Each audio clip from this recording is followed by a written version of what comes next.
President Trump today unveiled his broad approach toward faster development of AI, with new proposals that he says would reduce regulation, accelerate innovation, and position the U.S. ahead of China. The president spelled out his vision at an AI summit in Washington a short time ago, surrounded by some of the biggest names in tech, including Silicon Valley entrepreneur and White House AI and crypto czar David Sachs.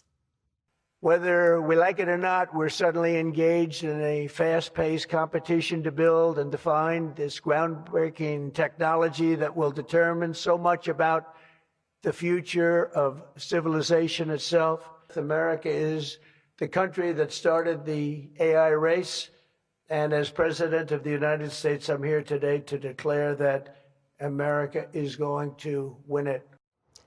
President Trump also planned to sign 3 executive orders on AI. One reportedly targets what the administration called ideological bias in AI chatbots. Another aims to make it easier to build massive AI data centers and the energy infrastructure they require. And a third encourages the export of American AI tech to foreign countries. To help us understand the implications and questions around this approach, we're joined by Will Oremus. He is tech reporter at The Washington Post. Well, thanks for joining us. You were watching the president's speech just moments ago. Before we dig into the details, just big picture here, what is the vision of AI that President Trump is laying out, and how different is it to the approach we saw from President Biden?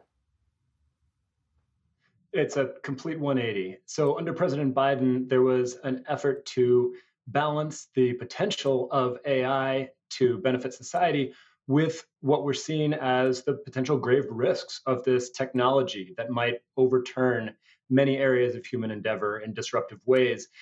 That executive order that President Biden had signed on AI was tossed out the window on President Trump's first day of his second term. And now we are seeing what President Trump's vision looks like.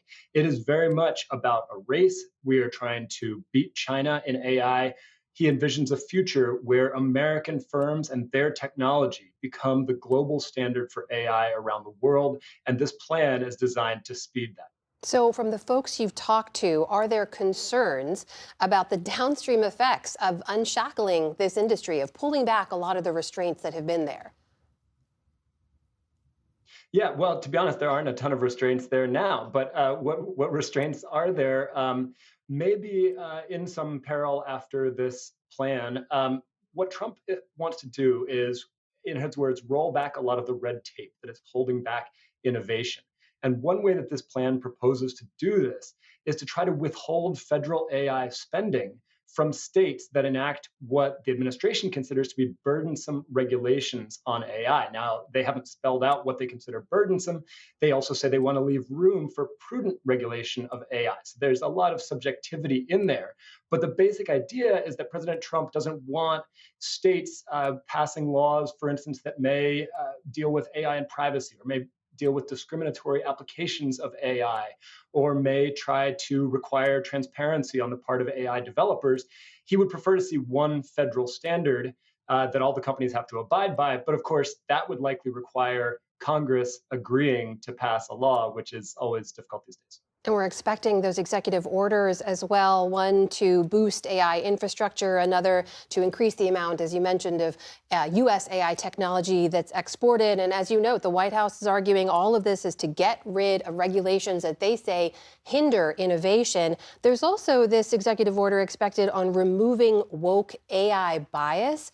Tell us a little bit about that, how the White House views it, and whether that's seen as something that has hindered innovation.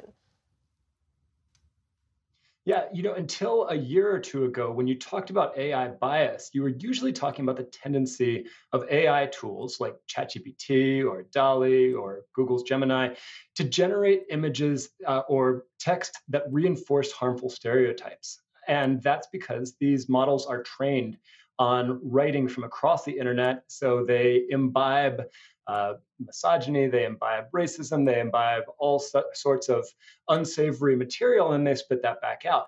More recently, the efforts by some of the tech companies to counteract those inherent biases in the training data have led to episodes that have been seen on the right as evidence of the tech companies trying to impose a liberal bias on these tools. So one landmark example of this was in 2023, someone found that ChatGPT would compose a poem praising Joe Biden, but it would not compose a poem praising Donald Trump. In 2024, Google's Gemini image creator injected false diversity into historical images. So it showed, for instance, Black Vikings, which was historically inaccurate. Some folks on the right have seized on that as an evidence that there's this danger of woke AI that the tech companies are pushing, and so they're trying to dissuade them from doing that. Now, it turns out it's not so easy to counteract the biases of an AI tool in either direction. So how that will actually play out in terms of the tools that we all use is not yet clear. Well, I've got about 30 seconds left, but I have to ask you, overall, 2 years ago, you had the CEO of OpenAI, Sam Altman, testify before Congress, effectively saying this needs more regulation. There seems to be a complete 180 on that among all the CEOs and policymakers in Silicon Valley. Why the change?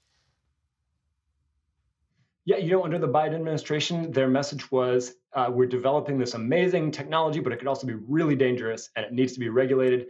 Under Trump, almost from day one, the message has been we're developing this amazing technology. Forget about the dangers. It's going to be great. Let's go full steam ahead and give us a bunch of money to help do it. And that's exactly what this plan sets out to do. Will Oremus, tech reporter for The Washington Post. Thank you for joining us. Appreciate your time. Thanks for having me.